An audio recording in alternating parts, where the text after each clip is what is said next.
Assalamualaikum warahmatullahi wabarakatuh. Alhamdulillah, alhamdulillahilladzi arsala rasulahu bil huda wa dinil haqq liyudhhirahu 'alad dini kulli wa kafa billahi syahida. Asyhadu an la ilaha illallah wahdahu la syarikalah wa asyhadu anna Muhammadan abduhu wa rasuluh. Allahumma salli ala sayyidina Muhammad wa ala alihi wa sahbihi ajmain, amma ba'd.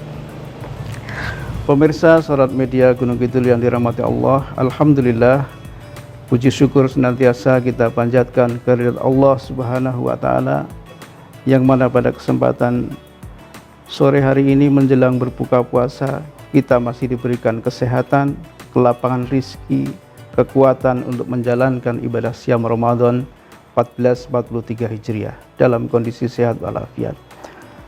Semoga amal kita di bulan Ramadan 1443 Hijriah ini mendapatkan pahala dari Allah Subhanahu wa taala dan Allah mengangkat kita ke dalam derajat muttaqin. Selanjutnya salawat dan salam semoga tetap terlimpah kepada uswah hasanah kita Nabiullah Muhammad sallallahu alaihi wasallam, kepada keluarganya, sahabatnya dan umatnya termasuk kita semua. Mudah-mudahan kita mendapatkan syafaat di yaumil qiyamah kelak. Amin ya rabbal alamin. Pemirsa Sorot Media Gunung Kidul yang dirahmati Allah, alhamdulillah pada kesempatan kali ini kita bisa melaksanakan ibadah siam pada tahun ini dalam kondisi COVID-19 sudah mulai menurun, sehingga masjid-masjid di sekitar kita khususnya di Gunung Kidul sekarang sudah penuh dengan kegiatan salat tarawih sebagaimana biasa. Alhamdulillah.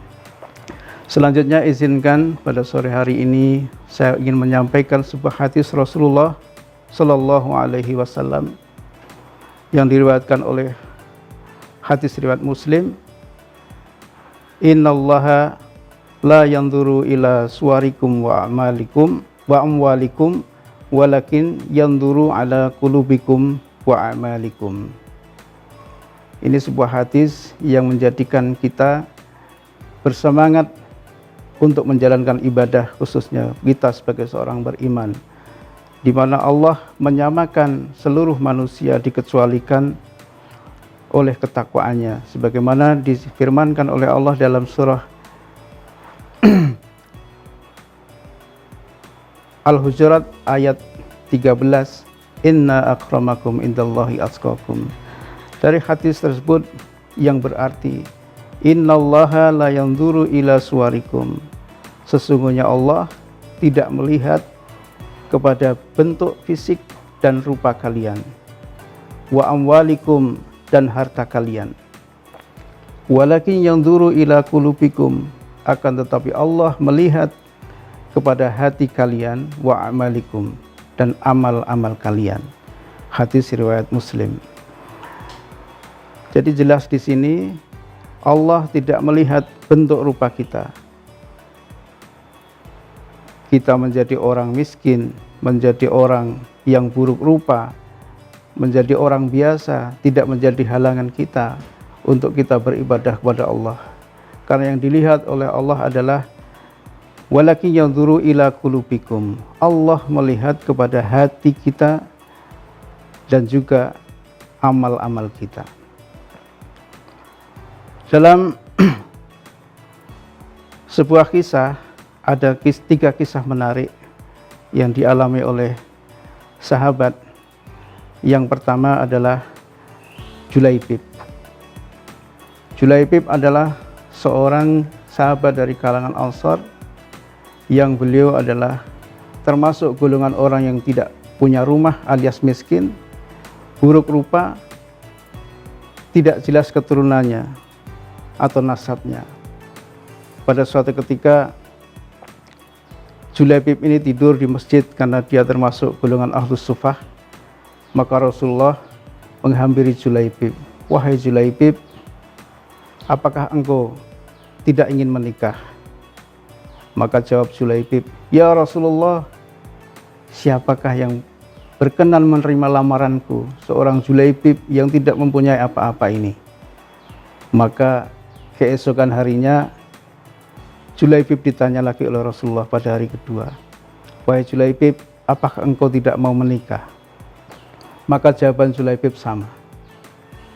Pada hari ketiga, Rasulullah mengajak pada Julaibib untuk melamar seorang gadis. Nah, pada waktu itu Rasulullah mendatangi salah satu pemuka dari kaum Ansar. Beliau menyatakan, bolehkah aku melamar putrimu untuk diriku?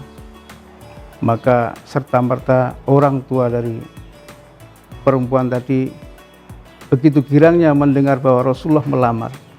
Tetapi ternyata Rasulullah mengatakan, aku melamar bukan untuk diriku, tapi untuk Julaibib.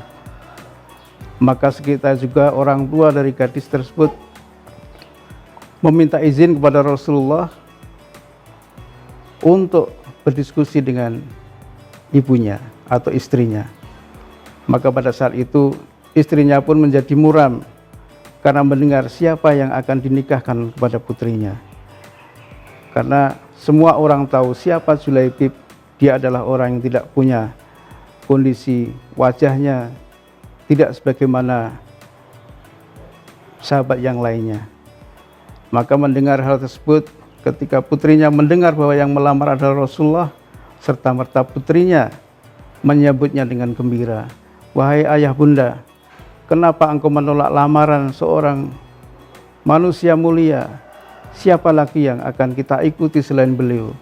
Maka dengan demikian diterimalah lamaran Rasulullah untuk melamar sang putri tersebut. Ini artinya bahwa keimanan putri dari pemuka Ansar itu jauh lebih kuat daripada orang tuanya. Dan setelah itulah dinikahkan oleh Rasulullah dan orang tuanya antara Julaibib dengan putrinya. Sehingga Rasulullah berdoa semoga keduanya diberikan kemapanan rezeki, kecukupan rezeki. Tetapi setelah beberapa lama mereka menikah, ada panggilan jihad untuk berperang dari Rasulullah SAW. Akhirnya Julaibib pun karena itu panggilan dari Rasulnya, beliau menanggapi panggilan itu dengan senang hati. Pada suatu pertempuran, seperti biasa di akhir pertempuran, Rasulullah selalu memberi perhatian kepada para sahabat-sahabatnya.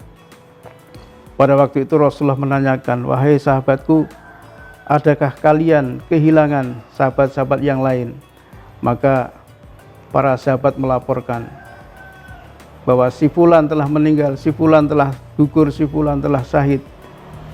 Tetapi Rasulullah menanyakan lagi, wahai sahabatku, adakah dari kalian kehilangan seseorang lagi?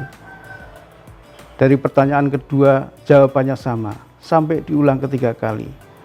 Maka pada saat yang ketiga kali Rasulullah menyatakan, wahai sahabatku semua, ketahuilah bahwa aku kehilangan Julaibib, maka carilah dia. Betul, ketika para sahabat mencari, disitulah tergeletak Julaibib dengan kondisi tertelungkup di antara 7 mayat bergelimpangan dari kalangan musuh. Lalu dilaporkan kepada Rasulullah kondisi Julaibib, lalu Rasulullah menghampiri dan merangkul dengan tangannya, membopong Julaibib menuju ke pemakamannya. Dan Rasulullah menyatakan bahwa aku adalah bagian darinya. Itulah kecintaan Rasulullah terhadap Julaibib, di mana di dalam pandangan manusia Julaibib ini tidak lebih dari seorang yang memang kondisinya miskin, buruk rupa, dan keturunannya pun juga bukan dari kalangan yang terhormat. Tetapi Allah telah mengangkat derajatnya menjadi derajat orang-orang yang beriman pada Allah Subhanahu wa taala. Peristiwa yang kedua ini terjadi ketika Rasulullah dengan para sahabat sedang duduk berbincang-bincang. Tiba-tiba Rasulullah menyatakan bahwa akan datang di antara kalian seorang penduduk surga. Maka para sahabat menengok ke arah yang ditunjuk oleh Rasulullah, maka datanglah seseorang. Pada hari keduanya sama, Rasulullah mengulangi lagi pernyataannya, akan datang di antara kalian seorang penduduk surga. Maka para sahabat pun menengok ke arah yang ditunjuk oleh Rasulullah. Dan datang pula orang yang kemarin yang pernah dinyatakan bahwa dia adalah penduduk surga. Pada hari ketiga diulang lagi pernyataan Rasulullah. Maka dari kalangan sahabat ada Abdullah ibnu Umar yang merasa penasaran, bagaimana orang ini begitu istimewanya di hadapan Rasulullah SAW sampai Rasulullah menyatakan bahwa dia adalah salah satu penduduk surga. Padahal kalau dilihat dari tampilannya, dilihat dari ibadahnya, dilihat dari kekayaannya ataupun ibadah yang lain, dia tidaklah begitu menonjol di antara sahabat-sahabat yang lain. Sampai akhirnya Abdullah ibnu Umar ini minta izin untuk menginap di rumah orang tersebut. Dan selama 3 hari Abdullah ibnu Umar tidak menemukan sesuatu yang istimewa dari sahabat itu. Sholat malamnya juga biasa, sholat 5 waktunya juga biasa, puasanya juga tidak dilakukan. Akhirnya pada hari ketiga berbicaralah Abdullah ibnu Umar kepada orang tersebut, wahai saudaraku, sebenarnya saya datang ke sini dilandasi oleh rasa penasaran, karena seringkali Rasulullah menyatakan bahwa dirimu adalah seorang penduduk surga. Maka ketika aku menginap di rumahmu, aku melihat tidak ada sesuatu yang istimewa yang ada pada dirimu.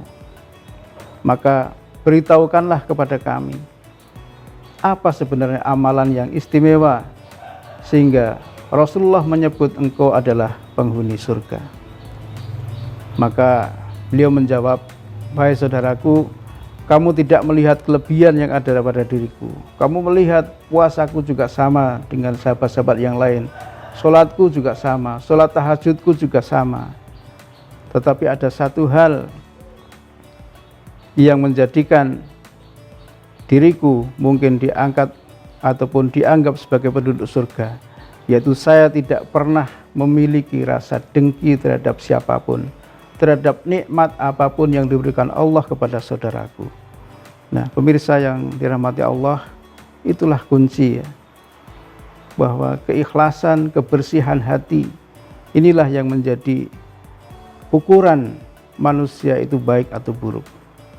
Kadang manusia terjebak oleh hal-hal yang sifatnya materi, hal-hal yang sifatnya serba terlihat. Mungkin banyak manusia yang berusaha untuk memperkaya diri supaya dia kelihatan lebih hebat. Orang banyak melakukan amal-amal yang besar supaya dia terlihat, tetapi lupa bahwa kebersihan hati ini adalah kuncinya. Maka tidaklah masuk surga kecuali dengan hati yang bersih. Kuncinya adalah hati. Pemirsa Suara Media Gunung Kidul yang dirahmati Allah Subhanahu wa taala, dari pelajaran tadi hendaklah kita juga mengikuti cara pandang Allah dan Rasul-Nya terhadap manusia. Kadang kita melihat sesuatu hanya dari zahirnya saja. Sangat sedikit bagi kita untuk melihat sesuatu dari yang sifatnya batinnya. Kadang kita melihat orang terhormat adalah orang yang mempunyai kekayaan. Orang terhormat adalah orang yang mempunyai jabatan yang tinggi. Orang terhormat adalah orang yang dari keturunan bangsawan dan lain sebagainya. Tetapi manakala kita melihat dengan cara pandang Allah Subhanahu wa taala, hendaklah kita menyesuaikan cara pandang kita juga dengan cara pandang Allah dan Rasul-Nya. Dan juga bagi kita umat Islam, umat mukmin yang mungkin dalam diri kita ada kekurangan dari segi duniawi, maka kita tidak boleh berkecil hati, tidak boleh merasa rendah diri, tidak boleh bersedih. Sebagaimana firman Allah dalam surah Ali Imran 139, wala tahinu wala tahzanu wa antumul a'launa in kuntum mu'minin. Janganlah kalian merasa rendah diri dan janganlah kalian bersedih, karena sesungguhnya kamu adalah orang-orang yang tinggi derajatnya manakala kamu beriman kepada Allah Subhanahu wa taala. Pemirsa Suara Media Gunung Kidul yang dirahmati Allah, demikian sedikit peringatan yang saya sampaikan khususnya kepada saya pribadi dan kepada jamaah sekalian, mudah-mudahan bermanfaat bagi kita semua dan mengingatkan kepada kita betapa pentingnya jiwa-jiwa yang bersih itu.